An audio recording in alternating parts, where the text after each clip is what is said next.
Hello and welcome back to another Backflip Happy Hour, the Let's Backflip Show Happy Hour. I'm Ryan Fring, co-creative director here at Backflip, and for those listening at home, Lord of the Podcast, not watching, self-titled memoir. Joining me, as always, is the hunter himself, Johnny John Shoemaker. What's up, John? Hello.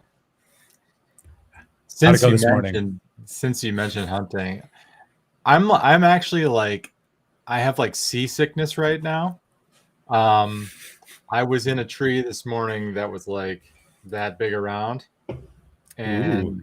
So you're there's just like, swaying in the tree? yeah, and you get used to it after a while, but now that I'm like sitting still, every now and then I can just feel myself like I feel myself swaying. It was slow morning. I thought the snow might get the action on, but no such luck. Didn't see anything? Nope. I mean, I saw No. a squirrel. There's always a squirrel. And trees. I bet you saw a lot of trees. Mm-hmm. Yeah. So sorry to those tuning in for us being late. All the things happened. So as you can see, I'm in a dungeon in my new house. And I was repatching a light, which basically just means unplugging, replugging in a different area, production speak. And I bumped the plug that powers all my stuff. So about 10 minutes before we were supposed to go live, all my stuff went down.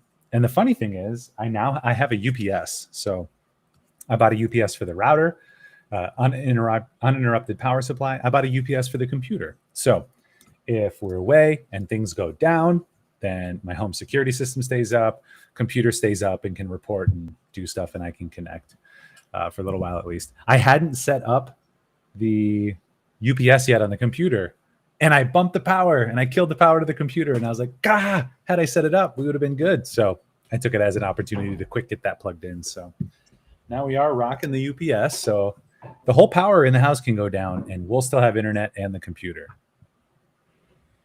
It sounds also, you're on a desktop, right?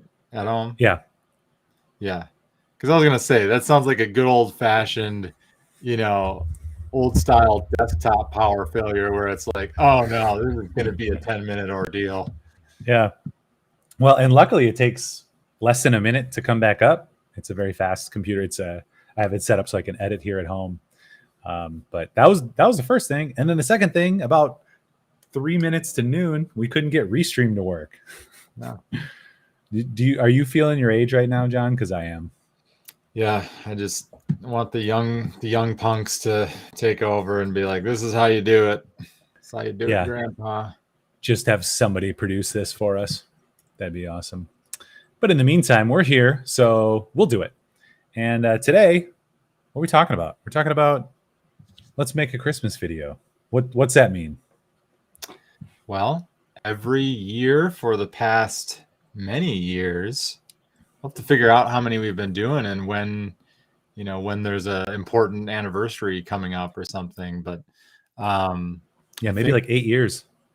Yeah, something like that. 7 or 8 years we've been producing a Christmas video. The first one was ultra simple, just like let's stand in front of the camera and say Merry Christmas and wave. Mm-hmm. And then we got a little bit more complex. I mean, that next one was pretty awesome, the music video, where we just, lip synced to pre-existing song.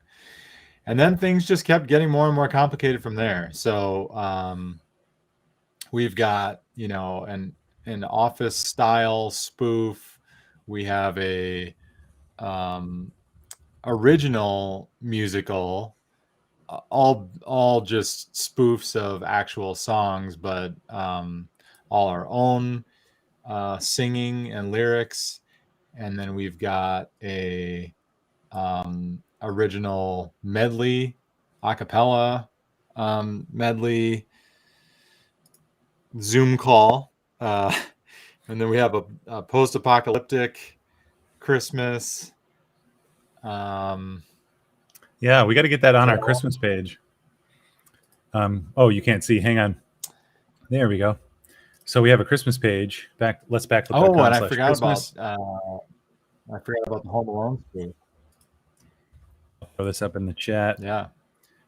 I don't think this is all of them, but this is the the latest and greatest. But yeah, Carol of the Backflips is the music video you were talking about, which is silly. It's also fun to see kind of our looks change. What does change and what doesn't change through the years. Yeah. And yeah, so this was 2 years ago. This was actually our Merry 8-Bit Christmas was right before the pandemic, right? The Christmas before. Yep. So this whole Zoom meeting thing was We were predicting ahead the of our future. time. I know. Yeah.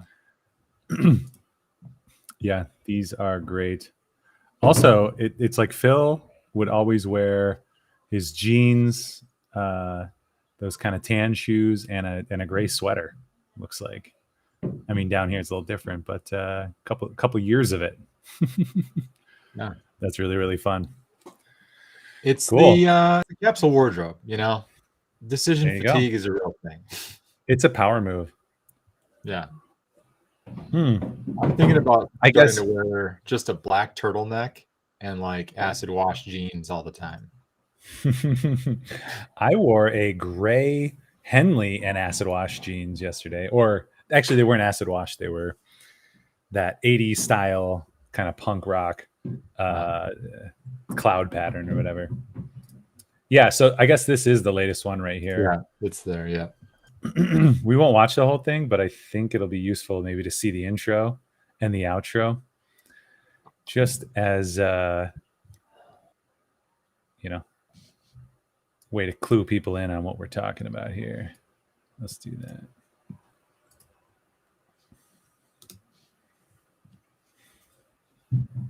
More and more cinematic each year,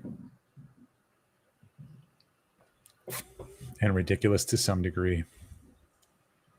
We all struggle to survive. I have found the one thing that will bring light to the darkness. Such a Roman profile there. Who wants donuts? Ooh, donuts.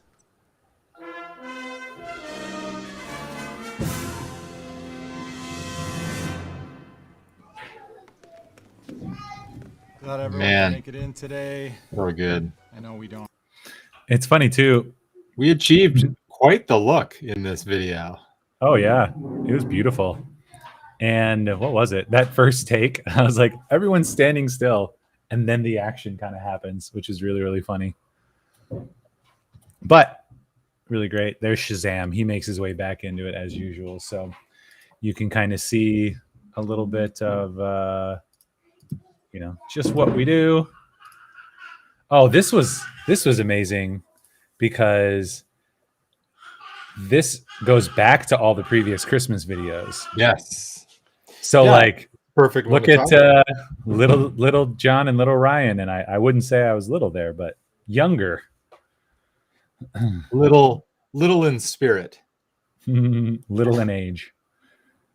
And then backflip alone. Let's see. That doesn't intercut with anything. Oh, here we go. So this will intercut.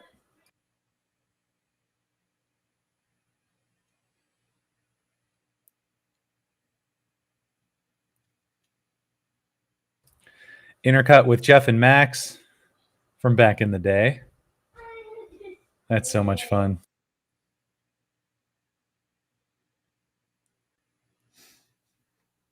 The kids just got home. They want to show me things.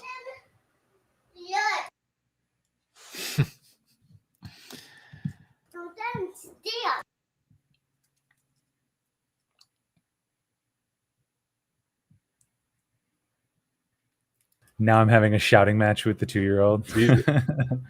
This one's great too. Like the intercutting on this one, it was really little peek behind the curtain. It was all just pulled off with camera work, and we actually didn't have footage. Well, we do have footage, but we didn't have footage to use to cut to that office one. We just had Luke and Andrew wear what they wore in the office, Yeah, reproduce it. and then just kind of produce it because it was like, oh well, we've got the setup, and it really sells it. Like the camera work does, and you don't realize unless you're like looking closely, or if you look back, that Andrew and Luke probably had different hair, different facial hair and stuff. They look a little older. This is fun too. I don't know if this is intentional or not, but the boom is totally there. Oh yeah. Well, yeah. I mean, that's the style of that. Is that you can just kind of. It's funny because she's inserting herself into the office style thing, but she herself also is being recorded like The Office. It's super meta. Yeah. Hannah here, our designer. Ooh, this is a good one. The bell, which doesn't actually exist. Oh That's yeah. all graphic. So that took some work to. I love the intercutting in this one too. The cross cutting.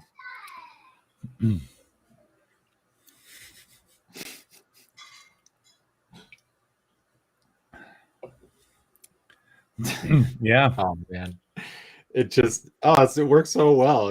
Like. Yeah. You gotta be committed to watching the Backflip Christmas videos to fully appreciate all this. Yeah, because this is all new, right? All that stuff with Max right there. But is he wearing the same thing or approximately the same thing? It's super close. Close enough for cross-cutting. Yeah, I couldn't tell. So that's super fun.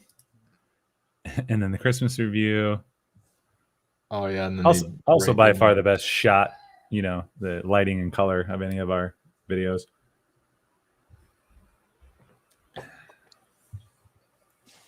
That's what you do. So that's what you do during a pandemic.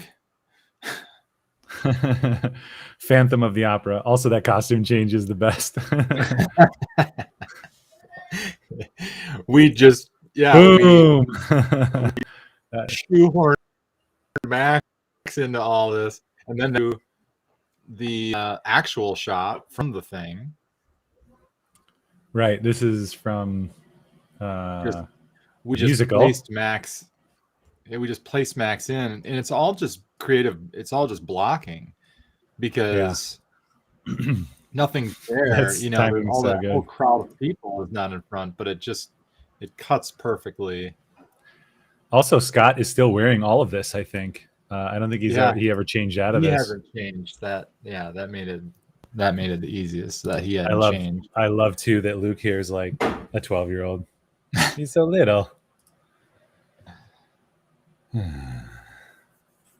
right, what else do we got? Oh my gosh! So this is one of the one that's not on the website where you teleport to. Started it all. Like what? 2013. Oh my gosh! I also love how you're standing. Like, what do I do with my arms? Just put them by your side, like this. Okay. Well, everybody seems to have forgotten that this is sort of intentional on my part.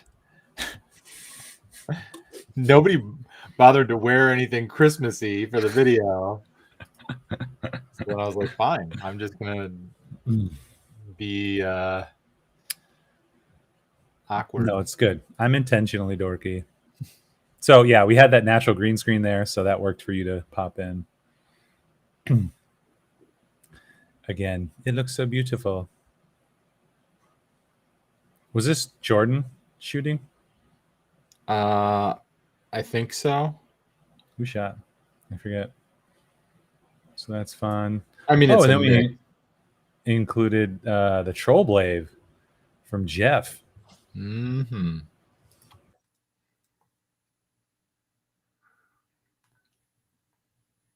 Also, right after this, I forgot in the intro to talk about our drinks, so we'll do that. But so this is the Troll Blade, and then me coming into the Troll Blade, trying to make that space work.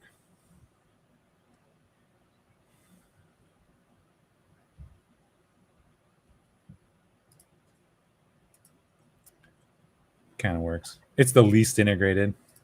And then we're back in the future. Also, the color treatment really lends itself nicely. Yeah.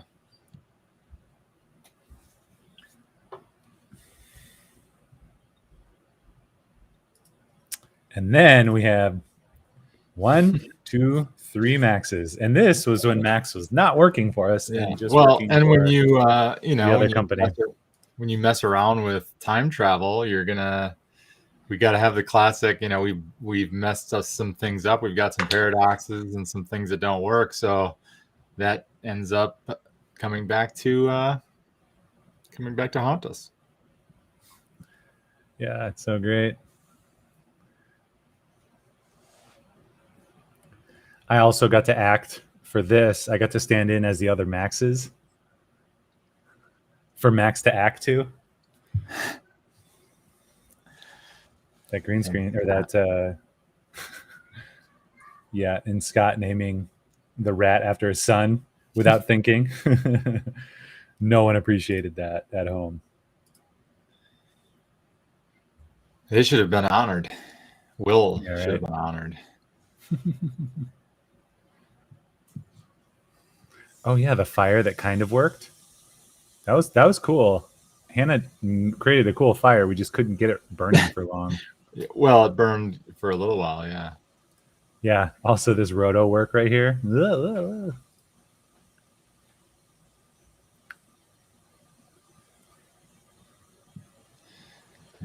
end. What do we have? Do we have any Marvel? No, just our logo. I love that one. Yes. So that's what we're talking about. That was good because that shows all the Christmas videos. Yeah. Gives you a little taste of what we're talking about here. In a way, it kind of makes it the perfect year to go a little different direction.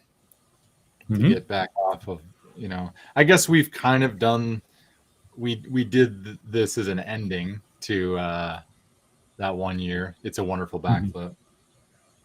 Yep. All right. So before we look into kind of how we produce this type of thing, let's talk about what we're drinking. This is a happy hour. So what do you got? I have hot chocolate with some coconut Bambara rum. Oh, nice. Bambara And, from the island of Turks and Caicos. That is correct. It's quite good. Coconut's working. I mean, all I had left was the coconut. I was thinking I would go with the spice, but then coconut, perfect. Yeah, I think we're out of our spiced rum and we just have the coconut one left, but it's good. It's good rum. Yeah. Highly recommended. I've got some hard kombucha. I grabbed some of we talked about a bunch of beer that we got for a tasting. I stole some of them. Where did my things go? I stole some of them for just this occasion. And now I've got some awesome swag for at home that I can put this on. So this is the hard kombucha from Flying Embers. It's good. I really like kombucha. And like it's a little funky, but kombucha can kind of tend to be a little funky. You get that SCOBY, that growing organism in there that's like a slimy amoeba. That's what does all the magic. And you take that out, and you end up having a little bit left in, and that kind of makes it that a little bit funk, but hard kombucha. It's the new wave. I'm going to put that on my Let's Make Awesome coaster here. If you are jumping in, comment, do all the things, interact. We'll send you some crap. Send us your address. You too can have sweet swag and drink with us. All right. Also, it's National Happy Hour Day, right? Oh, that's right. How did we even forget to mention that? So, National Happy Hour Day. Our happy hour is always early. But you can still your happy hour. That's right. We have done some later ones, which are fun as well. So, all right. I am going to share my screen. I think I have to figure out if it's going to explode because sometimes when I share the screen, it explodes. Remember? Like in meetings when I try to share Notion. Let's see. Maybe I'll just do this. Maybe this will work.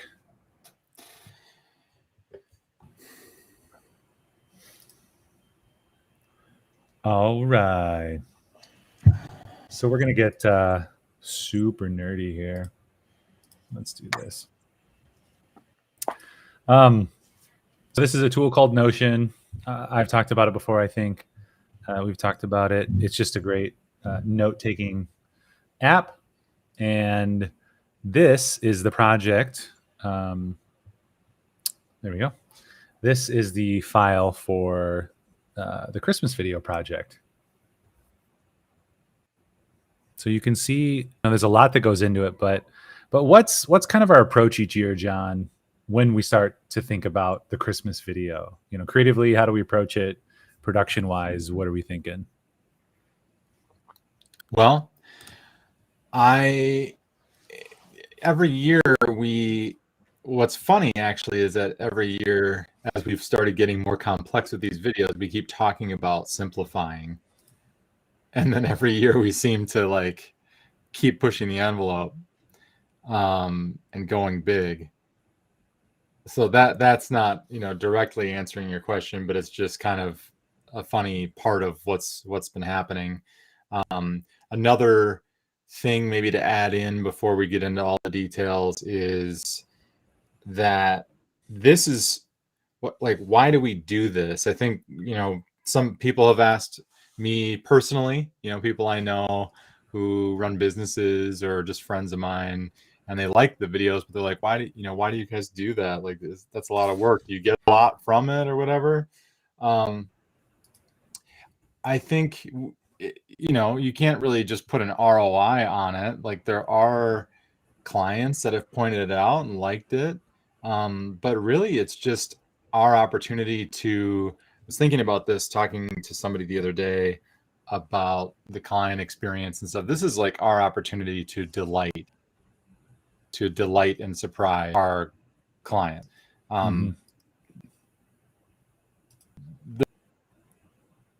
Directly, but indirectly, it's just kind of a fun tradition to play with creative things that we don't always get to do with our client work.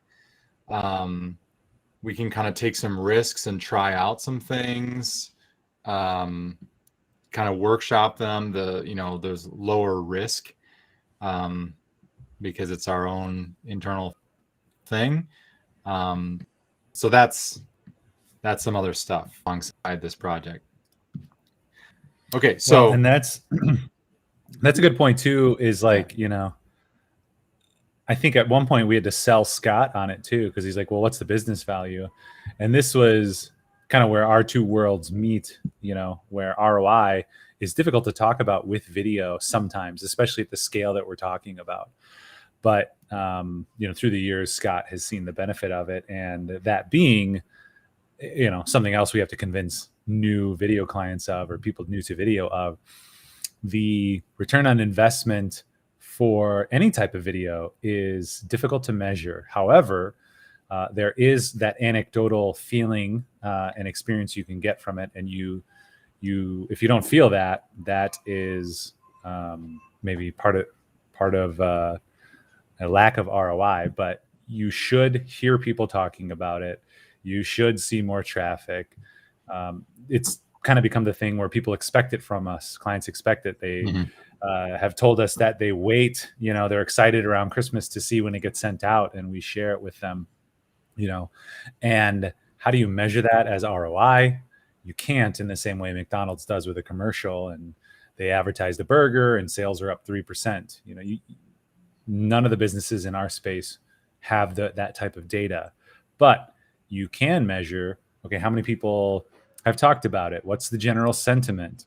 How are people feeling about it? And it's that brand equity that you're buying with these types of videos. And that's why we keep doing it. In addition to, it's a blast. And like John said, we get to experiment and try new things. It's important in the creative space to have some projects. We used to do a lot more of the 48-hour films, but, schedule and just that hasn't worked for us in the past many years. This is kind of our 48-hour film project. You've got to have a couple projects you get to do during the year that don't have a client saying, these are my constraints, or no, I don't want to go that creative direction. I have a very specific angle I want to take. This Right. is like, I mean, we want to be good, but we get to pursue the creative idea that we came up with. We have to convince each other, but we don't have to convince a client who is maybe a little scared of like going too far outside the box for their market or whatever. So Where we're going, there is no box. Yeah, so we start with some rough concepts. We usually start with a creative meeting. We try to bring the team together and just kind of do some fun brainstorm activities. And usually there's a few ideas that have been bubbling around over the course of the year because we joke around with each other a lot and we come up with a lot of goofy ideas. And, you know, we write some of those down, take notes over the year, and then we bring them together into our meeting, and then we kind of pitch each other on ideas. Yeah, you're kind of getting into it. I don't know how much detail you want to give away. I mean, you know what? You can correct me too if you have a different opinion. Doing this year? Wait, you're breaking up. I was going to say, I don't mind, sharing. Yeah. Sharing whatever, and people remember, that's great. I've hidden the key thing from this. Yeah. The general ideas are here. Yeah. So it's a variety show, a la SNL. And that's unique because it's not just one concept, it's many concepts, and trying to make them work together as an entire program. And it's not coming to you live, but there is gonna be a live to tape sort of portion where we're going to perform live skits that we will work on for a live audience at a Christmas party that we're throwing for our company. So that's really maybe fun. The coolest part of it. Yeah. I mean, I think there's obviously some new challenges this year, but in some ways, I actually think that I feel like the pressure is actually a little bit lower. Like it's just like there's opportunity to just have fun and goof around and and record it and then share that. Yeah. That oversimplifies it, but yeah. Yeah. Yeah. Well, and so like John said, we come together, we start talking about concepts, and it's always this push and pull. It's more difficult with ourselves than it is with a client, I think, of what's the idea and how do you produce it? Because we are the arbiters of the idea, and we are the facilitators who have to produce it. And that's always warring. And so we're always talking about that. And John and I especially kind of push each other like, yeah, let's try this. Well, that could be too difficult. Let's back it off a little bit. Well, we haven't even gotten there. Let's see how far we can go. And so there's that tension, which helps us to do something new without having to push a client, which is really nice. It's something that we would do, but it's internal, and we also get to kind of practice that creative kind of pitch right to each other.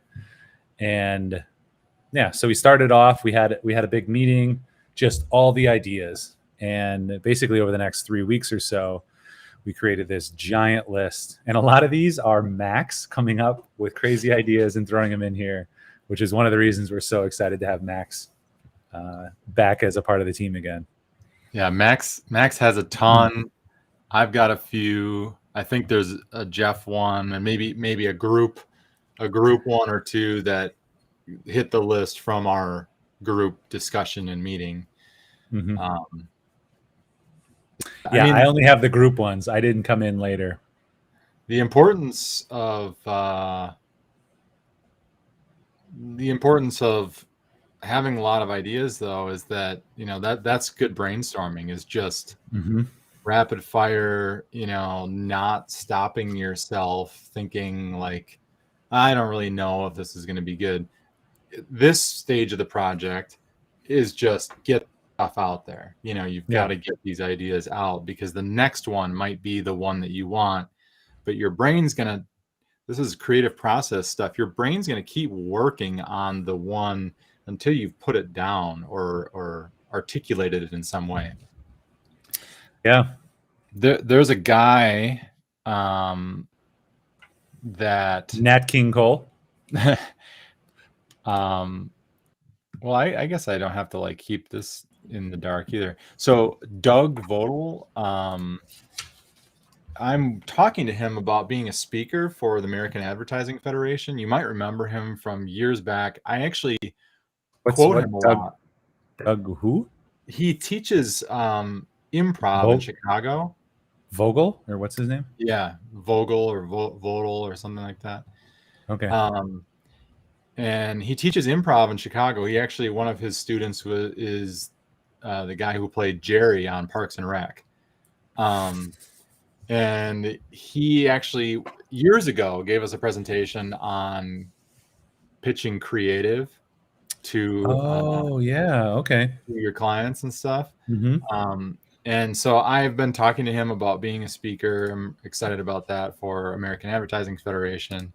But in our recent conversation, he talked about, we're just kind of like brainstorming random ideas on where he could go and talking about everything. And he talked about creative process and how there's some people that some writers, some creatives that have a very specific creative process, and he's not sure that is the case that for everyone, but he has identified sort of a top level, like whatever process you follow, you're going to have these things involved. And he uses the acronym OPERA, and it stands for objective, play, evaluate, rest, apply. And I love that because it's got some pieces. What's that? What is it? It's objective, play, evaluate, rest, and that could be rest / research, apply. And I love that because it's so true, and it also reminds a piece of the process that I think is easy to forget when you are working on client projects because you've got deadlines and you're trying to keep going, is that rest period where you need to let your brain like stop and just let that idea sit in the background for a little bit and maybe just look around and see what other things or think about something else, do something else, and then come back and apply. But the objective, we've got the objective, we've done the playing. That's kind of what brainstorming is. When we're coming up with ideas, if people aren't familiar with this, maybe they should know that when you're brainstorming creative concepts like this, you're not just like saying, oh, what if we had a skit like this? And then somebody says, yeah, that's good, write it down. No, right. we like play with it. We workshop it. Jeff and Max and everyone really are like saying lines, just ad-libbing to each other, playing with it, making each other, making ourselves laugh. And then we're like, yeah, that's good. I like that, And now we're kind of in evaluating, I guess, because we won't have a lot of time for rest and research. I guess it doesn't have to be in that order. We'll take Doug at his word that we've been kind of rest and research. Now we're kind of evaluating because we're putting some of those pieces, deciding which ones should make the cut, and then apply as kind of self explanatory. Mm-hmm. Yeah, I mean, I would even argue maybe we're in that rest, research / apply because we're applying now. But that's something that I kind of take over when we're doing these creative meetings too, is just to kind of manage expectations and be like, don't get hot on one idea and be like, yep, we're going to produce it. We're going to go. Like, get it out there, play with it, joke around, write it down, and then move on. Because we need to evaluate rest research. And that gives us an opportunity, you and I, who are producing and directing, an opportunity to figure out what's going to work. What do we think is going to work? How do we think it's going to work? And then kind of pull those together, bring that back to the team, and start applying. Yeah. So, and it is a push and pull. It's not just one dimensional. This is something that I think you and I have been honing in and getting a lot better at over years of experience, playing the roles of director, producer, sort of having more focus, on different projects. One of us ends up more in the role of producer on one project versus another project. And the role is, there's a lot of like figuring out logistics and trying to say, well, if we're going to do this, these are the things that I see we need to do realistically. Can we achieve that in the amount of time? And, or basically it's just kind of like working with the creative on, because the creative side, if you just go tunnel vision on the creative, you always just go for more, bigger, better, just do it all, do something that's mind-blowing, that's amazing. And then when you look at your real world constraints, you don't have to throw out the creative, but you start asking questions like, well, is it worth it to do what we would have to do to pull that off? Or can we still get most of the, maybe not 100%, but can we still get 90% of the value of that creative idea if we do it this other way, if we simplify in this way? Or maybe we cut, in this case, this variety show, like, do we cut back one more of the, do we cut one of the skits or something and not do it, just so that we have an opportunity to do better at the, smaller amount. Right. That's always, when you're on set with a client, the job, I guess we do it, our producers do it, but it's really the official job of a AD, I think. Yeah, which we don't have ever. Our producers always play the role of AD on set, on small sets. But basically, it's the kind of, do I do another take, or are we done on? Right. Sometimes you need it because you haven't hit the thing that is vital yet. And sometimes the take is one of those that, well, it's pretty good and it's not going to be that big of a deal whether we get, a little bit more out of something, and we're starting to run up against the clock and the time and the, schedule of the day, and the crew hasn't eaten lunch. Right. And, that's a clear distinction too, that works really well when we make, because we'll co-direct, and we like John was saying, we divvy up kind of those responsibilities. One takes the lead on directing, one takes the lead on producing. Whoever's taking the lead on producing often then plays that AD role as well. So we can kind of play devil's advocate to each other, which is nice. It's like, okay, I want another take.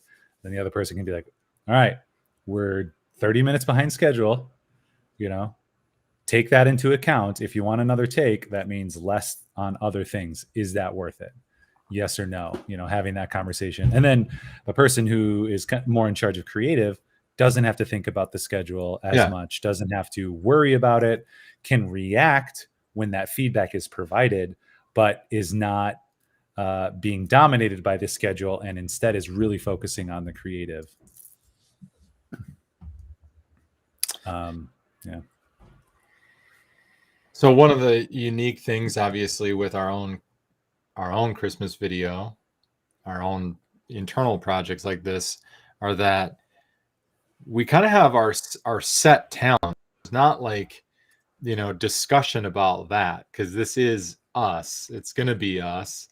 But one of the fun creative things that we always have to do, and I actually take a lot of pride in doing this, is making people shine in their role, and like not putting somebody in a role that is too hard, or that they just can't like achieve the best level of comedy or success. Greatness. Yeah.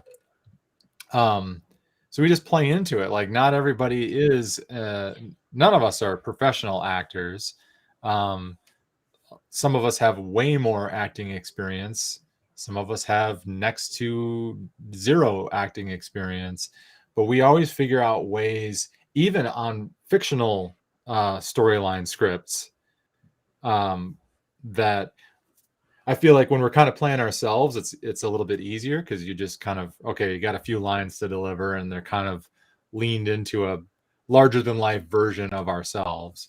Mm-hmm. But in fictional scripts, we've had people, have to deliver lines and do their part, and I really enjoy that, taking pride in like, okay, how can I make these different people, have a great role that people will remember, without having to have all the acting chops of somebody with a lot of experience. Well, and that lends itself to the creative that we're actually doing. So this is not. We submitted our Christmas video to the what was it? It was the Wave Awards one time, the Madison Media Professional Wave Awards, and there was one judge one year. We kind of get 3 different judges in 3 different fields, just kind of a diversity of perspective and opinion. And this judge just happened to be very hard on everybody and everything. And her feedback was that we didn't have enough diversity in this video, which is understandable. Also, just extremely accurate to the fact that we at the time, had very, just a few women in the company. All of us are predominantly white, so literally our makeup was being criticized creatively in that feedback. But we're working with what we have, and that's what actually I think makes it charming and part of what our clients seem to resonate with, right? So being able to perform as they can, I think, is very important to inclusiveness in the team. Mm-hmm. Well, and part of what our clients get from this video that we produce is they get to know us a little bit more, and not in a business setting, in a very busy way, but they get to know us doing something goofy. And, like Scott shared it a lot, how many people commented on his, his role in the cat's costume in the musical. How people were just like jaws on, not believe that it was him. And but that's a fun thing, because now you're like, he's not going to do that. You're not going to get to see that from him in person. Gosh, yeah. When you're in a meeting with him. Mm-hmm. But the fact that you're like, you have this piece of art, whatever that he participated in, you're like, that's a whole side of you that is hilarious, and it's amazing, and that was, an amazing role. It's fun for people to see that, outside of the day-to-day interaction that they get with us. Mm-hmm. Yeah. And again, what makes this strong? So we've talked about kind of the creative, we talked about the why. That's the only issue I have with like producing the show that I'm on is like I'm always clicking around and looking and keeping track. And so part of like a small part of my brain is doing the mechanism of the show, while the other 90% is trying to stay focused on the content. So I couldn't do it at all. I would just stop talking and end up staring, and then have no idea what's going on. So Yeah, that happens occasionally. So, we use lots of tools to produce things, but this is a great note-taking system that we have. Let me throw it back up. And so we've got our program outline here. We've got all the ideas, and then we start breaking it out even more specifically. So we threw this Christmas calendar together because when the heck are we going to shoot anything and edit and produce? Okay, well, several of us are out on a shoot next week. It's actually those 2 days, and then hunting, and then Scott's out this week, Max out, Thanksgiving, John out. Let's see. That John out might be on the wrong day, since we're looking at it. I think it's on the 24th. It's just down below Scott. Oh, some I see. reason. It's above. I see. It's above December 1st. Okay. Yeah, it's below the Not with 24th. you. And actually, for the sake of whatever, we'll just do that because I'm going to be out that day too. So then we start looking at it, and what is this? This is actually, I just got updates on all these shoots too. So we have a little bit more capability to shoot, and this is gone. Little peek behind the curtain if you saw it. So we're looking at a calendar. Those who are on the podcast, I apologize, you're not looking at anything visual, but we have a calendar within this project that shows when we're out, when we need to shoot, when we're having our show. So the SNL live studio shoot and Christmas party, we're going to roll that in together. And then all the things of people being out, other shoots going on. And then we can better see when we can produce this, because it doesn't matter what crazy ideas we can come up with, but if we can't shoot it and get the thing done, it doesn't matter, right? Yeah. So this calendar tool is really nice to help figure that out. Over here, we've got the program outline. Like John said, we're doing an SNL style show. Last year was a 14 or 15 minute video. This year, I just broke it up into 10 minutes. So we kind of have your cold open and little Easter egg for those who are watching.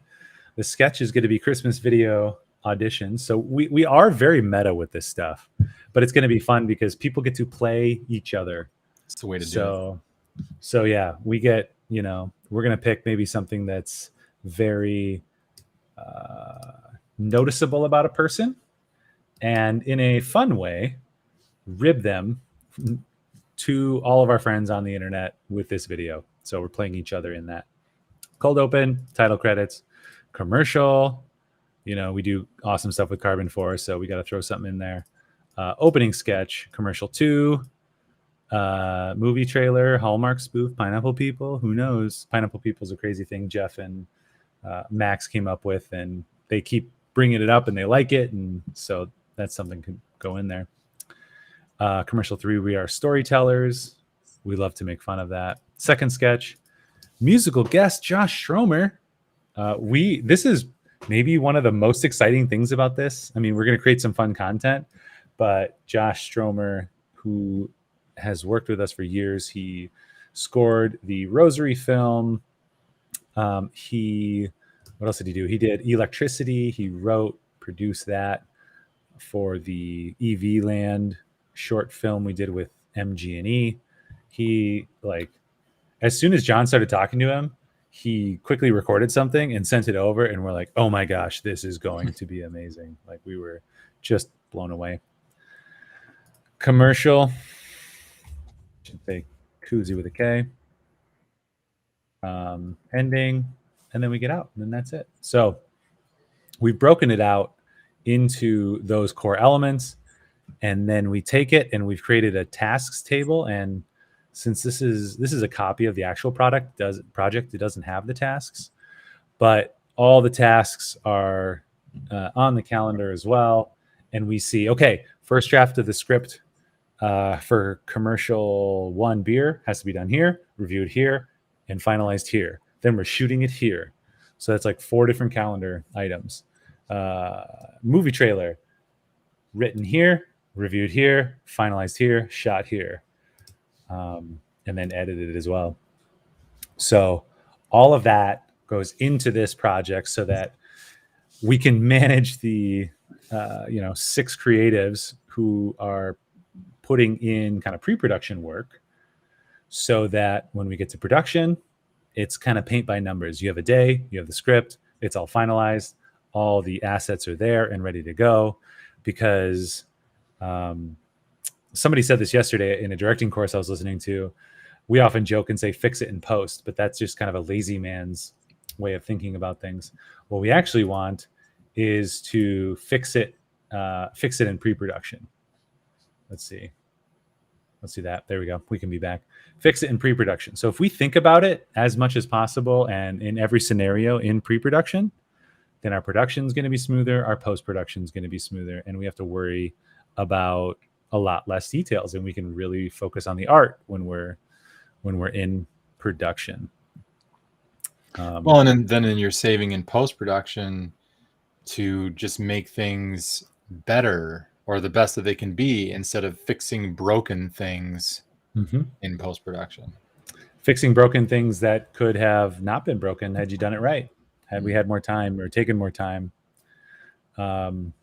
Video commercial, sketch idea. And as you can see, like there's a ton of sketch ideas. And maybe 90% of these are Max, but that's one of the fun parts of his energy, is just these crazy ideas. Like, man can't find trebuchet anywhere.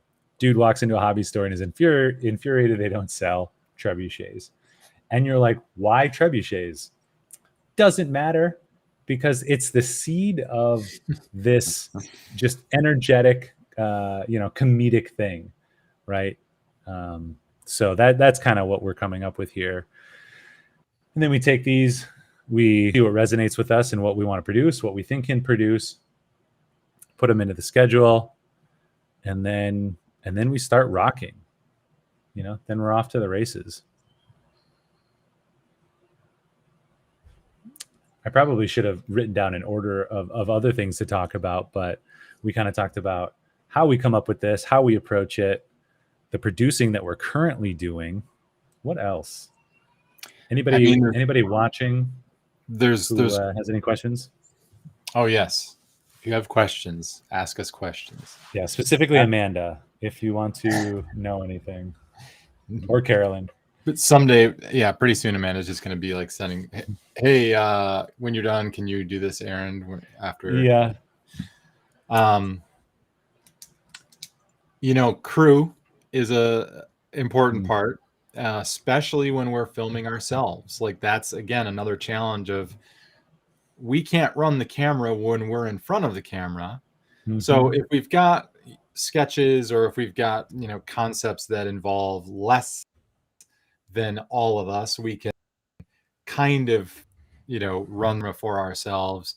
But there's a lot of times when we need crew. And one of the cool things about our Christmas video is a lot of crew members that we work with during the year come and help us for no budget. Jordan Post is a great DP in Madison who does a ton of work, and he does a lot of work for us on these creative side projects, and can't give him enough shout outs to show our appreciation for him. That's, he's always willing to do something fun and something cool, or do a spec project or something like that. So we really appreciate him. There's a lot of different crew that have been on things over the Rich Riley has done a lot of audio for us in the past. I think he was the one doing all of our audio last year, which is super important on the composite cast, with all of us together having complicated dialogue scenes back and forth. So Rich Riley came and made sure that we had great audio for all of that. I know Brian Alberth has come and helped us in the past. Max, before he worked for us, he would come and help us out with these videos, and he was in a lot of the videos. Yeah. Emma Freed does some amazing producing work for us on these projects. So now you're at the point where you gotta remember everyone else, because we don't want to miss somebody. who I we mean, I haven't mentioned. probably am missing a few people in there, but I don't feel bad about giving good shout outs to those names. I mean, those people have really done a lot of great work for us for free on these Christmas videos, to help us do something fun and Well, fun. and we've got an intern this year, Kylie, who's going to help us out on the production, which will be great. It'll be some of her first production experience, and it's great because having an assistant producer, or I don't know what you call them, production assistant, can just be great. It's like, hey, coordinate this very specific thing, and then she can be on set, be around to help out shooting whenever she's available. So that's always great to bring on the interns to these projects too, because they can see some kind of high level production elements without there being the pressure of a client, or without there being the kind of necessity for success. Obviously we want to be successful, but a client's not going to fire us if we don't do as well on this yet. That depends on what we say. That we've experienced. This is the video where everyone espouses their COVID theologies, like COVID isn't real, COVID is real, you have to follow the science, and science is this made up googly gook. Or it'd be interesting if a client came back to us and said they were so disappointed with our Christmas video that they were no longer going to work with us. That would show me that maybe we don't want to work with that client. Could be. Could be. Yeah. What else do we got here? So we plan it out, we shoot it, we edit it. This case, we're going to air it live. We're going to send people a gift box, send our clients a gift box to open and enjoy while they're watching it, because we like to send that little present, but to make this an interactive experience. It's a logistics challenge. I mean, it's always it's part of the end of the year Christmas activity stuff is always the fact that you have to be thinking about this in September or October in order to get anything moving, to produce it ahead of time, to get it out so that it actually gets out in time. So yeah, it can be a challenging thing, especially when it's internal too, because that stuff just takes the back burner. You get client projects that come up and you're like, well, we've got to work on this client project. That's important. We got to, do a good job for them. So then the stuff that we want to do that's just fun, ends up being high intensity, because it's usually, okay, now we're running up toward Christmas and now we're actually creating the thing. Well, and that's a good point too. Like the cobbler having the uncobbled shoes, or not having the best shoes, like that's a really important thing as an agency that we have to realize and not do.